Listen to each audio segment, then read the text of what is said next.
Hello everyone, I'm the Quiet F, and this is my recap of Tales of Wedding Rings. So, without further ado, let's recap. A boy is up on a tree trying to catch a beetle when he sees a blinding light right next to him, and the surprise makes him fall. When he gets close to the beam, he sees an old man and a young girl coming out of the light, and he thinks they are aliens, but they're actually human. The girl asks for his name, and he says it's Sato, says it's an unusual name, and introduces herself as Hime no Kana. Hime says that Sato cannot tell anyone about what he just saw, and it would be better if he actually forgot all about it. In exchange, Hime will be his friend. Sato thinks that back then, he felt a strong urge he would have to protect that girl for a long time. 10 years later, Hime wakes Sato up and says breakfast is ready, and it looks like a feast. Hime says she woke up early because she's excited, since it's the last day of school.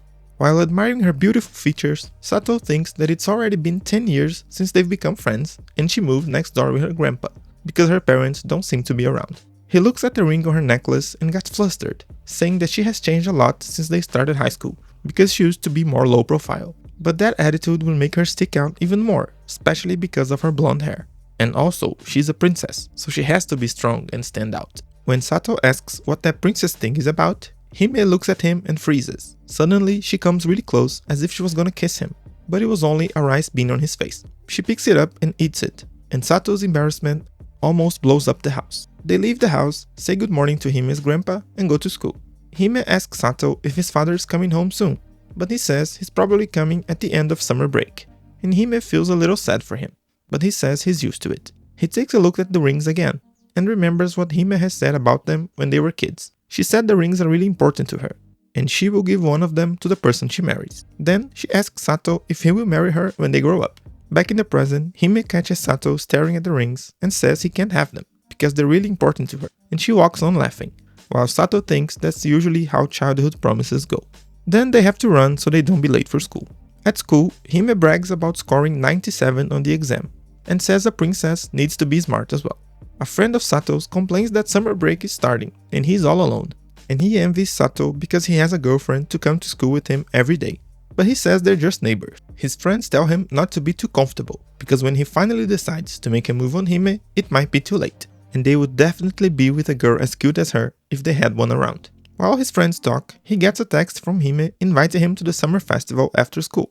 She smiles at him from the front of the class, and he wonders if he can get his hopes up. In the evening, Sato meets Hime at the festival, and she wonders if her yukata had taken Sato's breath away. And when he says yes, she gets flustered and starts walking. Hime gets really excited at festivals, and she remembers the day they went there when they were kids and got lost. After that, Sato held her hand and said that this way they would never get separated from each other. He was her hero back then, and maybe he still is. They go get something to eat, and while she eats, Hime sees a shooting game tent and asks Sato to get the biggest prize for her. His shot is terrible, but his luck is apparently out of this world, because he manages to hit the target anyway. While they walk through the festival, he thinks that he used to be fine with the way things were with Hime, if it meant not ruining their friendship. But now, he is not sure this is enough. They climb the mountain to see the fireworks better, and Sato is building up his courage to make a move on Hime. But when he's about to declare to her, they got distracted by the fireworks. They're both glad they could watch the fireworks together, and Hime has something to say, something she was unable to tell him until now. Sato thinks she is about to confess her feelings, but she actually says she's going to move away the next day. They're going back to her grandpa's homeland, which is far away, and Sato is devastated. They go back home, and Hime says she's glad for the fireworks, the festival, the plushie, everything. He asks if there's a way to change things, but she only says she's made many good memories to take with her. Then she says goodnight and closes the door before Sato has a chance to say anything. Sato can't sleep, wondering if the place Hime was going was too far away. He looks back to the past and realizes he doesn't really know anything about her. He can't even remember the day he met her. Suddenly, a blinding light appears in the forest, and Sato remembers that something really weird happened the day they met. Hime is standing next to the light beam, and Sato comes running right before she enters it, asking her not to go. She's happy he remembers, so he must understand. She's not moving, she's going to a different world because she's getting married. After all, she's a princess, and that's how it is. She says goodbye and goes to the light. Sato thinks he didn't go there just to see Hime leave, so he jumps into the light as well. He falls right into the middle of Hime's wedding. Her real name is Crystal Novati no Kanatika, Princess of Nokanatika, and she is marrying the second prince of Gisaras, Marmargias Gisaras. The people are surprised with his presence, and right before the kiss that would seal the wedding, the father sees him and he calls for Hime. Before they could answer any question, a huge monster breaks into the church. It was a monster from the abyss, and it was after the princess' life. That's why she was hidden in another world. Hime's grandpa faces the monster, but he gets distracted with Sato's presence and gets hit. He realizes they would need the Ring of Light to defeat the monster, and orders Hime to give the ring to the prince. But the monster is right in front of Sato. Hime looks at the prince and then at Sato. Then she runs toward her childhood friend and kisses him. Lights shine and the church bell rings, and both the rings on Hime's necklace appear on their fingers. The prince understands what has just happened and tosses his sword to Sato, that starts shining as soon as he wields it. He doesn't know what to do, but he lets his instincts kick in and slashes the monster in half. The effort was so hard, he passes out immediately after. He wakes up with Hime by his side, and he jumps when she says they're in the royal couple's bedroom. She reminds him they shared a kiss, and he wonders if she really loves him. She says she was supposed to marry the prince, but she doesn't even know him, and she wanted to marry someone familiar, so when she saw Sato, she just went for it. She apologizes to him because she had just made him their hero. Meanwhile, the maids outside gossip about Sato coming from another world and becoming the Ring King. The people ask for an audience to see their new king. The wedding was meant to form an alliance between the Kingdom of Light and the Empire, and the common people think that the Emperor would be furious if he found out what happened. The prince says it's up to the Maiden of the Rings of Light to choose who is going to become the Ring King and save the world, and they were just following the tradition, so the Emperor's plans have nothing to do with it. Hime's grandpa, who is actually a sage, stops their bantering and asks them to leave, because there's more people who want to see the king. They walk outside and there are hundreds of people on the patio. The sage presents them the defeater of the abyss, bringer of light to Arnulus, the Ring King. The people have been waiting a long time for the return of the Ring King, and Sato is now their greatest hope. He looks at the people and screams that he is the one who came from another world to save them. He is their new king and new hero.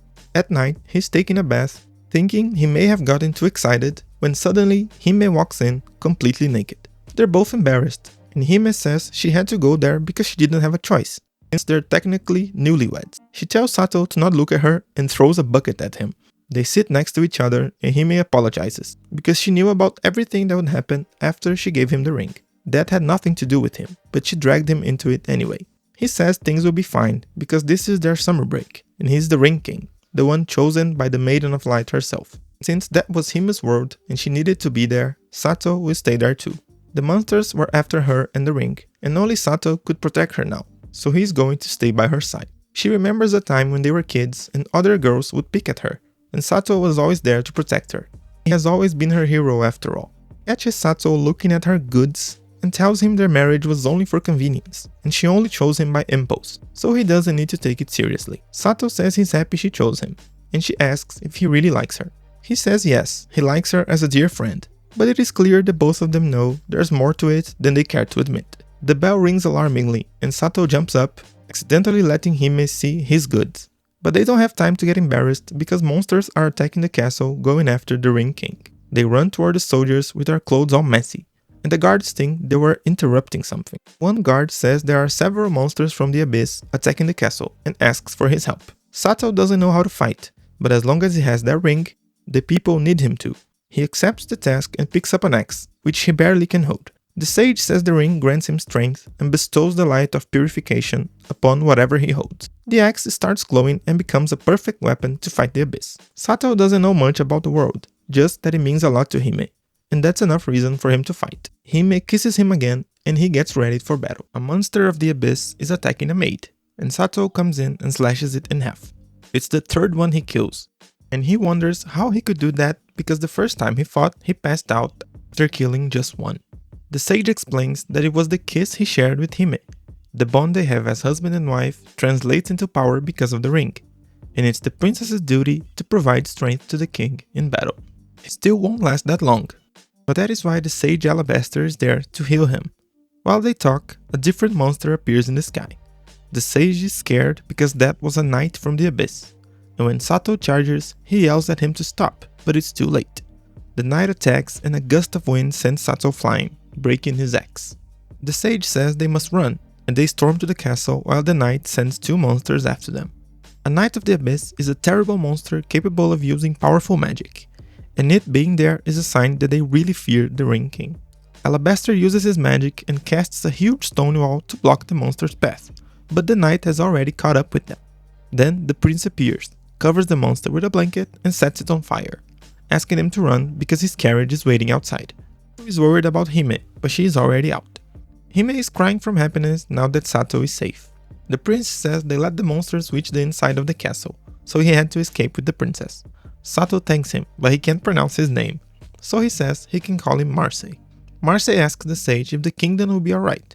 He says the Abyss King is after the rings and the Ring King himself, and when he finds out they're not in the castle, he's probably going to let it alone and begin a search for Sato. But he's worried it's gonna be hard to defeat the monsters without the power of the light, which means only Sato can do it. He still doesn't have enough power to do that, and that's why they had to run. In order to gather enough power to fight the Abyss, Sato needs to possess the other 4 rings. And to do that, he has to marry the other 4 princesses who hold them. He is not sure this is okay, and Hime is even more worried about it. But this is what being the Ring King is all about. They get to an inn where there were only 2 empty rooms.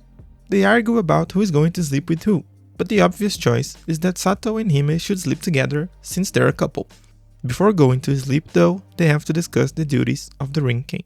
Long ago, the world was on the verge of succumbing to the dark powers of the Abyss. The hearts of mankind were nearly broken from the endless assault of evil, and many nations were covered by the shadow of death and loss. The Ring King sought to dispel that darkness, and so he forged rings imbued with magic. The 5 rings were the rings of light, fire, water, wind, and earth. With their power, the Ring King fought a long and grueling battle, ultimately defeating and sealing away the Abyss King. Afterwards, the 5 princesses married to the Ring King passed the 5 rings down through the generations within their 5 nations. The set of 5 rings served as proof of the bond between the Ring King and those princesses. And now, the Abyss King has revived and is slowly regaining his power. The duty of the Ring King is to once again obtain the rings from each of the 5 princesses and use their power to seal the Abyss. When Sato and Hime get to the bedroom, Hime says Sato doesn't need to worry about what Alabaster had said. The marriages are just a formality.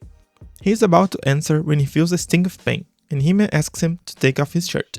He has bruises all over, and Hime thinks it was her fault because she was the one that chose him. She runs away and Sato follows her, but he finds Marse instead, and he said he just saw the princess pass by. He says he's grateful that she chose Sato because he was not looking forward to becoming the Ring King. Sato had come from another world just to be there for the woman he loves, and this was no easy feat, so Marse says he should be proud. He says the princess is probably in the garden, and Sato rushes there, while Marse wishes he had Sato's courage. Hime was really in the garden. Sato calls her and declares his love for her. He is there because he decided to go there. It was his choice, and Hime should not feel responsible for that. Hime wishes she had his resolve. She tried to forget her time in his world to fulfill her duty as maiden of the Ring King, and she was even going to marry a guy she didn't know just to save her world. But when Sato appeared, all of her resolve was gone, because she realized she could marry the man she loves. But he would also become the Ring King and have to marry 4 other princesses, and she doesn't want to see the man she loves do these things. Despite all that, she's willing to steal her resolve and fulfill her duty to Sato and the ring as his real wife. Then she asks if Sato will take her as a wife one more time, and he of course says yes. They go to their room and are both really embarrassed because all of that scene has built up the mood for them to do it. Hime says she's ready to be his wife, and Sato makes a move on her. She is lying on the bed and Sato is ready to kiss her, and do more than that. But then he backs away. Hime asks what's wrong, and he says their first time together is supposed to be sweet, and not going with the flow like that. He would not let 10 years of crushing on her go to waste like that. They went from 10 years of being friends to getting married, so he says they should slowly enjoy the married life.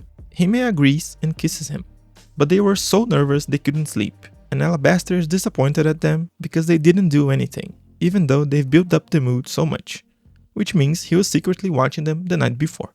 He explains that what makes the Ring King really powerful are the bonds he makes with his wives, so they must work hard to deepen their bond. Marse comes and gives them robes to hide their clothes. The clothes from the other world get too much attention. The sage says their first stop will be the hidden village of the elves, Romka. The Ring of Wind is passed through the elves' royal family, but even better than that, according to the sage, elves are a truly beautiful race. and that should really get Sato motivated. But he assures Hime that she is his real and only wife. Meanwhile, in Romka, the elven princess is disgusted by the Ring King, a man from another world. The land of the elves lies nestled in a deep valley that was once viewed as a sacred place where all the knowledge of the world was gathered. However, 50 years ago, Romka was surrounded by a wall of storms that came out of nowhere, and it forbids other races from entering the land. It also lifts up Hime's skirt. The last time Alabaster was there was no wall of wind, which means it was a long time ago. Suddenly, a huge bear appears from the forest behind them, and Sato foolishly tries to get close to it, resulting on the bear getting angry and forcing them to run away. They come face to face with the beast in front of the hurricane, when they hear a voice calling them and offering a place to hide, while the bear goes flying because of the storm. They meet two elves who ask what are humans doing there, and the sage thanks the duo for saving them. Sato says he's the Ring King, and he has come to meet their princess. Hime gets scared because there's no guarantee the nations will be cooperative toward the Ring King, but the elves say they're gonna take them to the palace. But they're not sure things are going to work out for Sato. For safety, they have to go through the roots of a tree in order to reach the village, because the little monsters who can cross it don't cause any harm, and the big ones are driven away by the wind. They arrive at the city and enter the palace, and Sato promises Hime he's only doing this to save the world, no matter how beautiful the elven princess is. The doors open, but there's no one at the throne to welcome them. Then, Hime spots someone behind the throne. The princess timidly asks if Sato is the Ring King, which he confirms. And, since Sato and Hime are married, she asks if they've already done it. They get nervous because they think she's asking about them sleeping together, but she actually wants to know if they've already kissed. Sato is flustered, but Hime puts herself together and says that the Ring of Light is already on his hand, and now they seek the Ring of Wind to drive away the Abyss King. But the princess is disgusted, because, according to her, touching each other's lips is a nasty thing to do. Then she runs away from the throne room, leaving everyone confused about what the heck had just happened. Well, that was Tales of Wedding Rings. I hope you enjoyed it. Don't forget to like the video and subscribe to the channel.